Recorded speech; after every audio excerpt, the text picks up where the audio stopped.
আমাদের গরু ছাগল চাল খাচ্ছে, হাঁস মুরগি চাল খাচ্ছে, তা মাছ চাল খাচ্ছে, ওইটা আমাদের হিসাবে ধরা নেই। সুতরাং এইগুলি হিসাব করে আমাদের কিছু পরিমাণ থাকে, কিছু পরিমাণ ঘাটতি থাকে। আর আমরা মূলত সবটা মার্কেটের যত হচ্ছে মূলত মার্কেট তো প্রাইভেট সেক্টর থেকে কিনতেছে, আপনাদের চালের বস্তা কিনতেছে এগুলো প্রাইভেট সেক্টরে। কিন্তু আমরা পিএফডিএর যেটা আছে পাবলিক ফুড ডিস্ট্রিবিউশন সিস্টেমের বিতরণের জন্য আমরা একটা মজুদ গড়ে তুলি। সেই মজুদটা যাতে সন্তোষজনক পর্যায়ে থাকে এবং এটা যাতে একটা নিরাপদ মজুদ থাকে, তার জন্য আমরা সবসময় সক্রিয় থাকি, সচেতন থাকি। তার জন্য আমাদের কিছু পরিমাণ আমদানিও করতে হয় আর আমরা সংগ্রহ করতে হয়। বড়তে আমরা রেকর্ড পরিমাণ সংগ্রহ করেছি এই বছর, আপনারা জানেন।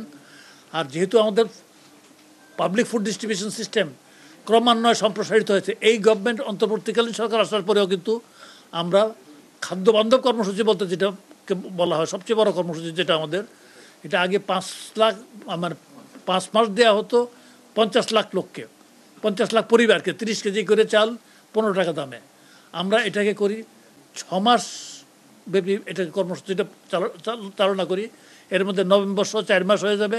আবার জানুয়ারি ফেব্রুয়ারি আমরা যেহেতু ফসলের মৌসুম হিসেবে দেবো না, আবার মানে ইয়ার পরে ডিসেম্বর জানুয়ারির পরে ফেব্রুয়ারি মার্চ আবার পাবে, আবার এপ্রিল মাস থেকে আবার ফসলের মাস তখন পাবে না। সুতরাং এটাতে বিরাট আর বেনিফিশিয়ারি পরিমাণও কিন্তু 50 লাখ থেকে 55 লাখে উন্নীত করেছি আমরা। আমাদের বিশ্বাস এগুলির মাধ্যমে কিন্তু চালের বাজার দীর্ঘদিন পর্যন্ত স্থিতিশীল আছে এবং ইনশাল্লাহ থাকবে। অ্যাজ ওয়েল এজ একটা কথা সবসময় বলি যে এই সরকার কিন্তু পরবর্তী সরকারের জন্য বিভিন্ন পর্যায়ে কাজগুলিকে কমফোর্টেবল রেখে যাবে, এই ব্যাপারে আমরা কমিটেড। আমরা কিন্তু খুব দায়িত্বশীলভাবে কাজ করতে চেষ্টা করব। যেটুকু মজুদ থাকার কথা, যেটুকু মজুদ থাকা উচিত, তার চেয়ে ইনশাল্লাহ বেশি থাকবে আমরা যখন চলে যাব তখন। আমন সংগ্রহের জন্য ফুড প্ল্যানিং মনিটরিং কমিটি যে দাম ধার্য করেছে, গতবার থেকে বেশি পরিমাণ ধার্য করেছে। যেমন ধান কেনা হবে প্রতি কেজি 34 টাকা দরে, চাল কিনা হবে সিদ্ধ চাল 50 টাকা কেজি, আতপ চাল 49 টাকা কেজি। আমরা ধান চালের সাথে আনুপাতিক হারে আগে একটা অসামঞ্জস্য থাকতো।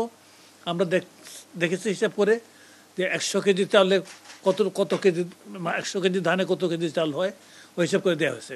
এটা অত্যন্ত উৎসাহজনক।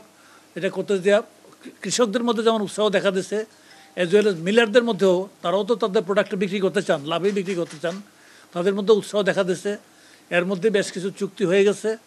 আজকে থেকে সংগ্রহ শুরু হবে ইনশাল্লাহ। আপনারা আমাদের সর্বশেষ মেয়াদ আছে ফেব্রুয়ারি, তা আপনারা জানেন ফেব্রুয়ারি যেহেতু জাতীয় নির্বাচনের জন্য নির্ধারিত, সুতরাং আমাদের মাঠ প্রশাসনের সাথে যারা যত ডিপার্টমেন্ট আছে, জেলা প্রশাসন তো বটেই, এখানে খাদ্য ডিপার্টমেন্টের লোকেরাও কিন্তু ইলেকশনের কাজের সাথে জড়িত থাকবে। কেউ প্রিসাইডিং অফিসার হবে, কেউ পোলিং অফিসার হবে, বিভিন্ন রকম জড়িত হবে। সুতরাং এর আগে প্রায় সবটা সংগ্রহ করে ফেলার জন্য ইনশাল্লাহ আমরা চেষ্টা করব। আমরা আশা করছি যে টার্গেট যেটা দেওয়া হয়েছে আপনারা জানতে পেরেছেন এর মধ্যে, যে আমরা 50,000 টন ধান, 5 লাখ টন সিদ্ধ চাল আর 50,000 টন আতপ চাল এটা দেওয়া হয়েছে। এটা টার্গেটটা কিন্তু মিনিমাম, তাদেরকে যেটা আমরা বলেছি টার্গেটটা মিনিমাম। ম্যাক্সিমাম যত করতে পারে, এটা অর্থ মন্ত্রণালয় থেকে আমাদের টাকার অভাব হবে না এই জন্যে, কারণ আমরা যত বেশি করতে পারবো তত বিদেশ থেকে আমদানি কমাতে পারবো।